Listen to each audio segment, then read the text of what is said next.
You look like you want to battle. What would you do if this claw hand came in? What would you do? What would you do? Would you do anything? Stick your tongue out? What would you do? What would you do, huh? Good morning, Joster. You ready to go to the park? We'll tell everybody about what happened at the park yesterday. Kind of scary, huh? Days with Jordan the Lion and Jaw begins now. Yeah, so it wasn't this park yesterday, it was the other park we go to. Just coming in, Jaw had a little bit of an incident. Just as we were coming in, all the parks here have two gates. You have one to get your dog in here where you can take their leash off, and then open the second one and let him in. So I had let Jaw off his leash and he was doing this, just milling around, sniffing everything, peeing on everything, and as soon as he walked in, a guy brought his wiener dog in, and the dog was yiping and going crazy. And as soon as the dog came in here, I turned around and started walking about 3 steps, and I heard the dog go crazy and Jaw yipe. And Jaw never yipes. He never makes a sound unless he's in pain, and that was his pain sound. So I immediately turned around and looked, and he came running over to me crying, making more of his little yiping sounds, and I picked him up and he was just shivering. I said, "Did you get bit?" And I could feel his leg, it was wet, so he did. And the guy goes, "Oh, did my dog bite your dog?" I said, "Well, he never acts like this. He doesn't make that sound unless he's hurt." So I sat down on a chair to kind of calm Jaw down, and the guy took off. So we walked around the park a little bit, and Jaw was just so timid and scared. He kept looking at the entrance where he'd last seen that dog. We walked all over the park, and he wouldn't go up to any of the dogs. And then finally, I walked over to a dog and was trying to coax Jaw over, and as soon as Jaw came over, that dog started going, you know, barking and going crazy at him. So Jaw just looked at me. I could tell he wanted to go, and I said, "Are you ready to leave?" And his tail started going crazy. So we left. I was worried that he would be kind of scarred by that, but later on I said, "Do you want to go back to the park?" A couple hours later, and he went nuts, acting all crazy, so we came here and he had fun. Now I'm a firm believer when you make a life change that something always happens, like the universe sends you signs letting you know that your time is up, and I felt like that was the sign letting us know that the time at that dog park for Jaw was up. He's ready to move on.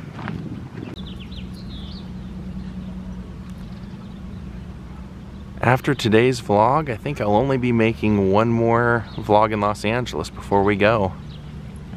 So I wanted today's vlog to be a vlog that was kind of cheerful, and the person that we're gonna go vlog, unfortunately it's his grave, but he was someone who brought an awful lot of joy while he was alive. Tim Conway. You were a little bit scared yesterday, but you're good now, aren't you? You're a brave guy, aren't you?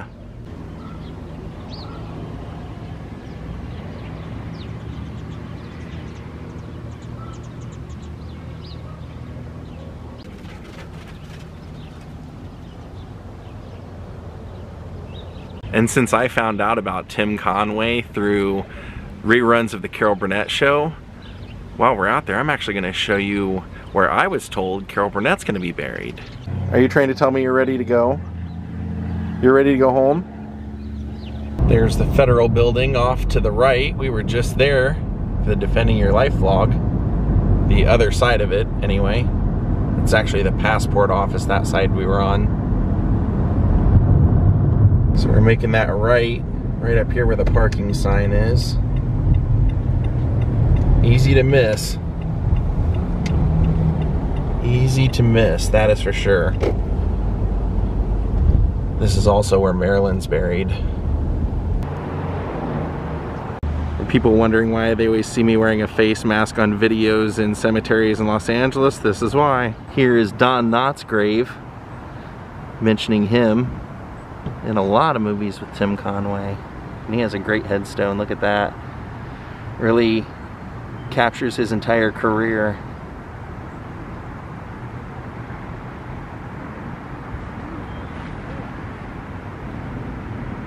So when you enter the cemetery, he's all the way in the far corner back there.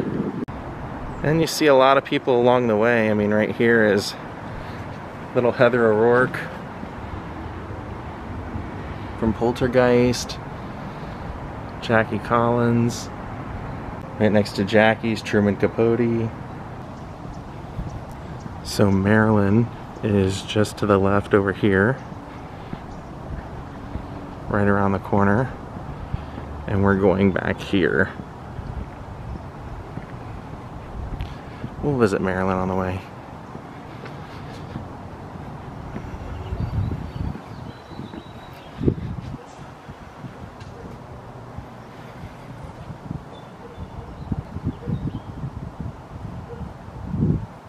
Yes, indeed. So Tim is down here to the left.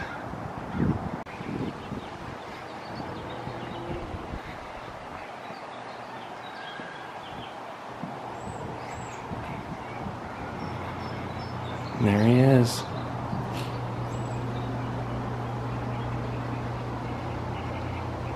Thomas Daniel Conway. He was definitely one of a kind. Slapstick physical comedian, very gifted improviser. He was born Thomas. His mother was Romanian, his father was Scottish, but born in Ireland. So a lot of those accents that Tim would do throughout his life on TV shows and different things were accents he had picked up from his mother, the way she pronounced things. It says, beloved husband, father, and papa, it's hard to be sad when you're laughing. That rainy day is here. He originally, growing up, he grew up in Chagrin Falls near Cleveland, and an Ohio guy, once again, always the great Ohioans. He excelled at gymnastics when he was in high school and wanted to be a gym teacher, but he ended up hurting his back, so he ended up deciding to take courses at Bowling Green for radio and television media. Now what's interesting about that is you'll notice later on in his life when he would do all that physical comedy, he would do a lot of bits where it was in slow motion, and that was because he had such great muscle control from doing all the gymnastics. You could see there was one bit that he did on the Carol Burnett show, I remember specifically, where he's falling down the stairs in slow motion and the way he does it is just so great. He puts all the little nuanced things that you would forget, like the bumping and, you know, readjusting and everything when you're falling. He puts all that into the slow motion. So he ended up going into the Army in the 50s, and he was in the Army from 1956 until 1958. Let's see if we can get one shot here without the glare. There we go. And then when he came out, he decided to try his hand in radio and ended up working for Ernie Anderson for WJW. And this is a great time in his life because he was kind of a producer for this show, and he got to, since the show originally didn't get a lot of phone calls, not a lot of phone guests or anything, he would use this as an opportunity to call in and pretend to be fake guests, which I'm a huge fan of the guy Phil Henry, and that's his whole career is based on basically doing fake guests and him interviewing fake guests and then getting real calls that are upset and want to argue with the fake interviewee. So Tim Conway was doing that all the way back in the 50s, and they had a pretty popular show, but they found out, apparently the station found out that he wasn't qualified to be a program director, so they ended up firing him from the job, but he stayed on doing guest spots on the show, doing voices and all that stuff. And eventually Rosemarie came to do kind of like a promotional stop for radio stations for when she was on the Dick Van Dyke Show. The stations or the studios would send them out to promote the show at their affiliates, and when they came, or when she came to promote her show on WJW, she saw Tim Conway and just thought he was great and talked him into moving to New York, where his career really took off. I just looked to the side, and how funny is that the people buried right here, I mean, he's right there. Right here, their last name would be Dorff, because he created that little character that was like, he was a dwarf Scandinavian guy who was trying to teach you different things, different sports, and the first one was golf. And he always had an assistant where he could do those voices, and just kind of meant to be really funny. So anyway, when Tim went to New York City, the reason that his career took off is because Rose Marie helped get him an audition for the Steve Allen Show, and then Steve Allen Show signed him on, and he started making appearances on there. And then he was seen by the producers of McHale's Navy, and he got a part on McHale's Navy, and he would eventually become very close friends because of that with Ernest Borgnine, who he would do stuff later on in life, and they would be friends throughout their whole life. But a couple of years later, when Tim Conway would get his own show, The Tim Conway Show, his other co-star from McHale's Navy, Joe Flynn, would be his co-star in The Tim Conway Show, where it was kind of like the show Wings, where they had this single aircraft and they were running this two-man, one airplane airline together, and it had a bunch of mishaps, but it didn't live very long. And Tim would go on to do various shows, like different skit shows that wouldn't last, and would end up start making the Disney movies, The Apple Dumpling Gang, with, you guessed it, Barney Fife himself, Don Knotts. Those two had an absolutely fantastic chemistry, and they ended up making quite a few movies together. I think 4 movies. I know they made The Private Eye, The Prize Fighter, Apple Dumpling Gang, and The Apple Dumpling Gang Rides Again, but there might have been something else after that, I don't recall. But wow, they had such a great chemistry, and Tim was already making appearances on the Carol Burnett Show, but for the first 8 seasons he wasn't even a cast member, which is kind of crazy to me because when I was growing up I saw the reruns and they always seemed to show the Tim Conway one, so I just always thought he was, you know, he was just an integral part, that he had been there the whole time. But yeah, it wasn't until 1975 they made him a regular cast member, and he was there until the show ended. He ended up getting a couple of Emmys for his behavior on that show. I almost don't even want to say it's acting because it truly was behavior. He just had a true gift of comedic timing, reactions, facial expressions.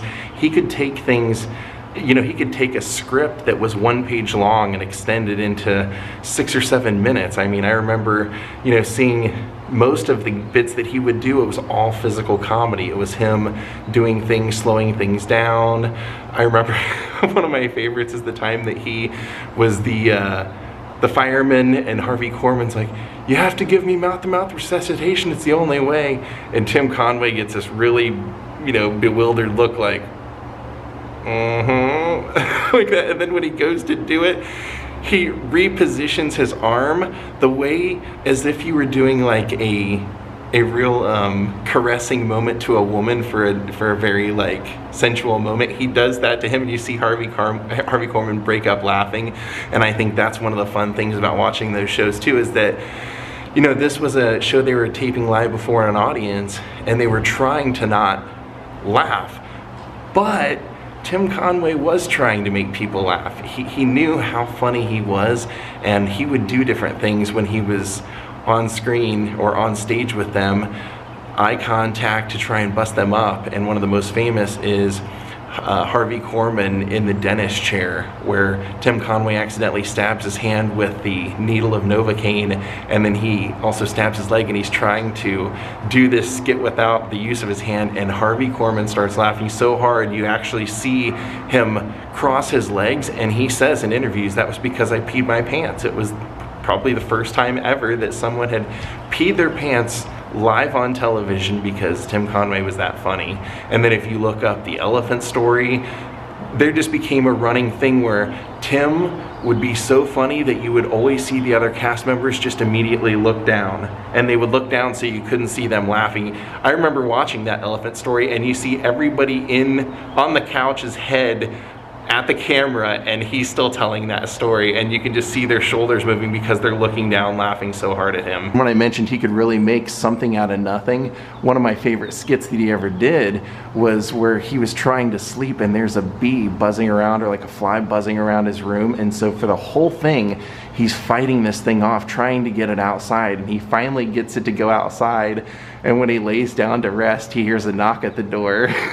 He opens the door and the fly comes back in. And I mean, just the way that you can make a whole skit go on and on and on like that, to be able to have people in the palm of your hand because of your style of comedy being that good without saying a word, it's a true gift, and he definitely had it. And he and Harvey Korman were best friends, you know, pretty much their entire life. From the time they were doing this onward, they were best friends, and even would do commercials together for the Fruit and Fiber cereal, and then they had their own Together Again comedic sketches that they would put out later on in life.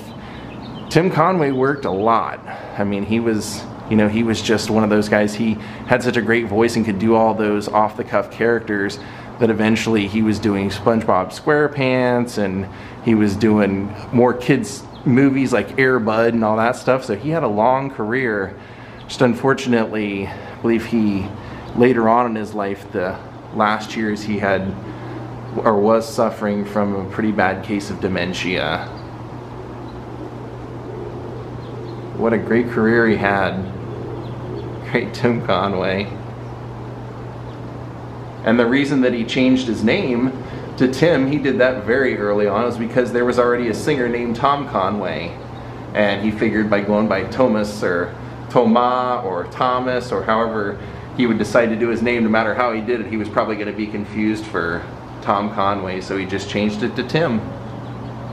Now, I mentioned that Carol Burnett is supposed to be buried here when she passes, and I'll show you where I was told that will be, and it makes an awful lot of sense to me. Where she's buried is kind of a private section. During COVID, they had the gates unlocked and you could go in there. It's also where one of the ways that you access it is through there, but we can do it through here. I'll show you how. But yeah, during COVID they had those unlocked because they didn't want people coming to the office asking them to unlock them if they were family, so they just had them open. Okay, it's either this up here. Let's try this one. I believe it's up here. The way you can tell is you're right across from Fanny Brice. And that is Fanny Brice. So, Fanny Brice is right here. Frances Brice. And then right here is where Carol Burnett, I was told, is going to be buried. And one of the reasons that I believe that, even though this is locked, I can't get in, there is a little plate right there. And the name on the plate is Carrie Louise Hamilton. And that is Carol Burnett's daughter that passed away from cancer. And there's a plaque of some sort you can see right there, right here on the edge of the bench, but they have it locked again, so can't get in there to show you or anything. But yeah, that's where Carol Burnett will be buried. So I said that was Fanny Brice. I was wrong. That's Frances Brice Stark. Fanny Brice is right there. Legendary funny girl.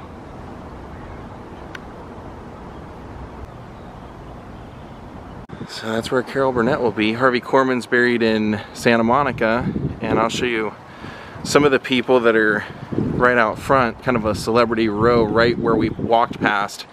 And last time I was here I showed Kurt Russell's grave, even though his name wasn't on the headstone, and people argued with me online saying, that's not his, that's his son's. But I had shown photos from the ceremony, so I was trying to prove it.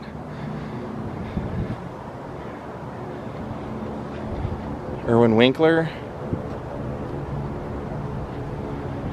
Walter and Carol Matthau. God, I love Walter Matthau, such a great actor. The one right here with no one's name on it is George C. Scott.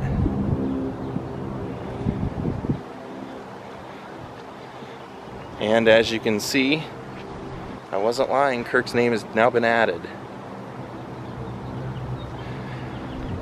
If you're wondering how, they stack them. They have two plots underneath here.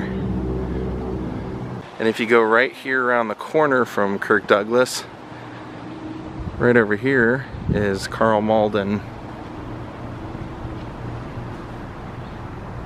Did a lot of great movies. Streetcar Named Desire. And back over here where Tim Conway was, I couldn't help but notice when we were walking by, I saw this and I was like, wait a minute, is that who I think it is? That's the director, Joseph von Sternberg. I remember him because he was not only a great director, but he was, I believe he was one of Jim Morrison and Ray Manzarek's film teachers, UCLA. So going back the way we came, I showed you the famous people right here, and then we turned left right up here. Let me show you who's just past it if we would have come out of here and taken a turn over here. Definitely worth showing because it's Merv Griffin, talk show host. I will not be right back after this message. Then right next to him, Farrah Fawcett.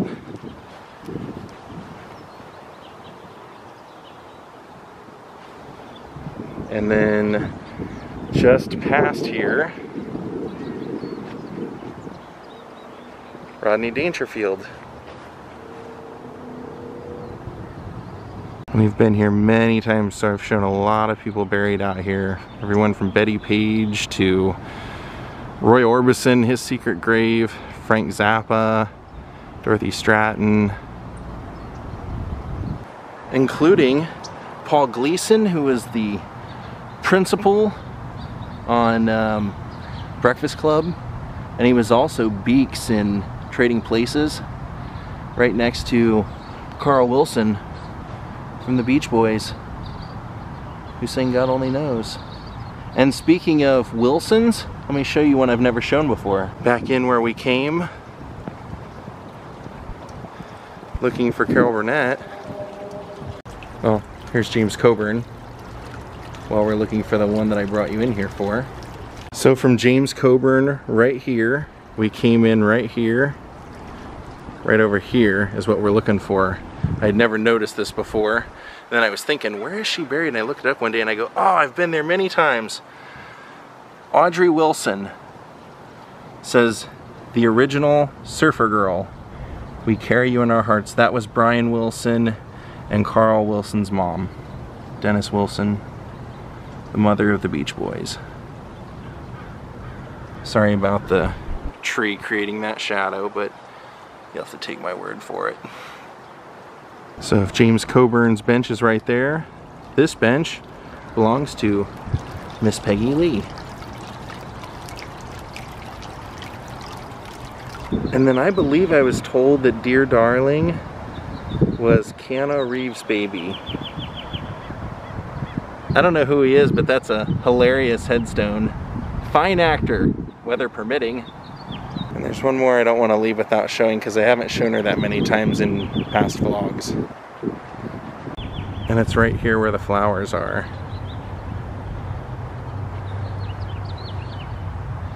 Dorothy Stratton. If you didn't see my vlog on her interesting and sad demise, interesting life, very sad demise, go watch. 20 years old. And inside here, the sanctuary. And since we showed Dean, let's show his wife, Jean, beloved wife of Dean Martin, and their 7 children. Jean Martin.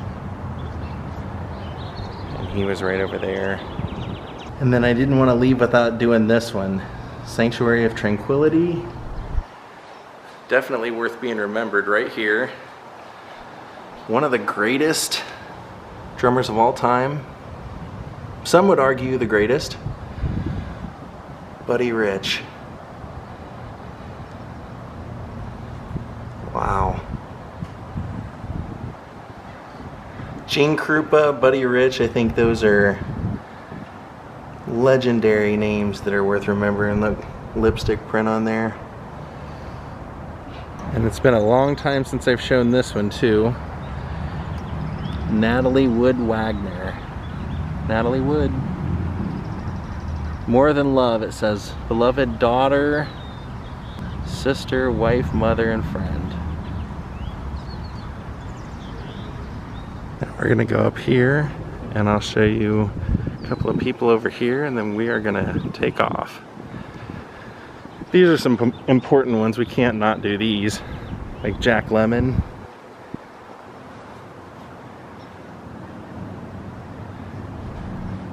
What is essential is invisible to the eye.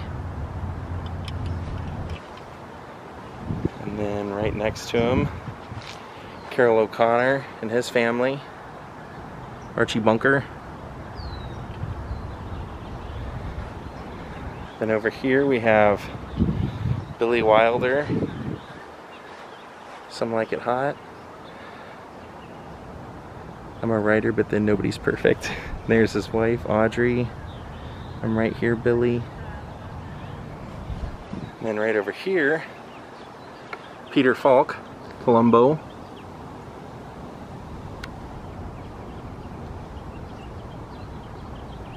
And then right over here, Sam Simon. The writers of Simpsons. You can see Bart Simpson. It's not how many times you get knocked down, it's how many times you get back up. And then his dog's name was Columbo.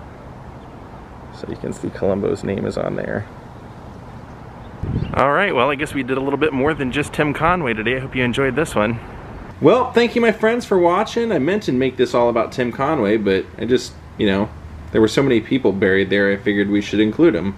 Thank you all for watching. Thank you Karen Beer, Brian McClymans, James E. Folke, Lori Graveland, and Melinda Norton for becoming my newest patrons. We'll see you all next time.